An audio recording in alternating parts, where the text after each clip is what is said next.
C'est peut-être investir justement dans l'immobilier, trouver de meilleurs rendements, vous offrir les meilleures perspectives de plus-value. Eh bien, il y a un marché qui reste intéressant pour cela, c'est le marché américain. Aux États-Unis, lorsqu'un locataire ne paye pas son bien, ne paye pas son loyer, on récupère l'appartement en moins d'un mois.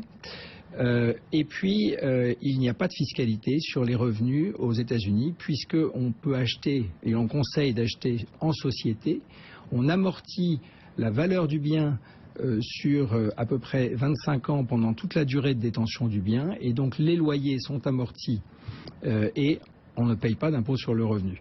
Après, à la revente, on ne paye pas d'impôt sur la plus-value parce que si on réinvestit dans les 6 mois aux États-Unis dans un autre bien immobilier, on est exonéré d'impôt sur la plus-value. Donc vous voyez qu'il y a un fort déséquilibre, enfin une forte différence entre la France et les États-Unis. Il y a un paradis fiscal sur l'immobilier américain en fait, c'est ce que vous êtes en train de dire. Il y a en quelque sorte un paradis fiscal sur l'immobilier américain avec les autorités là-bas qui ont vraiment décidé de booster l'immobilier de cette manière. Les États-Unis sont la première puissance économique mondiale, tandis que la France régresse, je crois, tous les 2 ans dans le palmarès.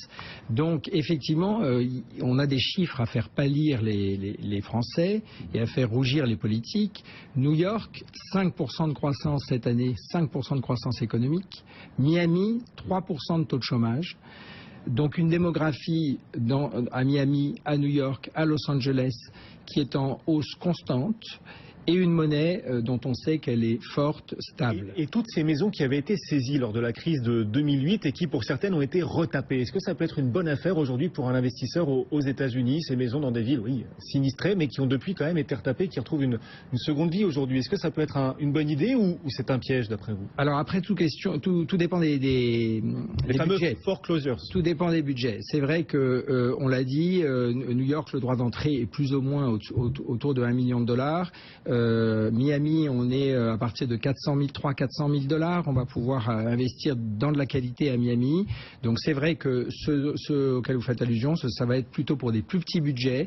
Effectivement, à partir de 50 000 $, 80 000 $, on peut envisager d'acheter des maisons dans la région de Tampa, même dans la région de Palm Beach ou à Chicago. La dernière chose, c'est effectivement aux États-Unis aussi, c'est très pratique de trouver un bien parce qu'il y a un fichier commun des agents immobiliers.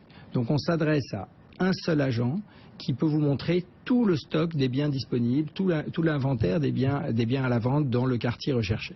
Donc ça, c'est aussi un énorme avantage. Les États-Unis restent attractifs malgré la baisse du dollar, la hausse du dollar, pardon. Oui, parce que le dollar reste autour de 1,15, donc il y a encore un potentiel de gain sur la monnaie.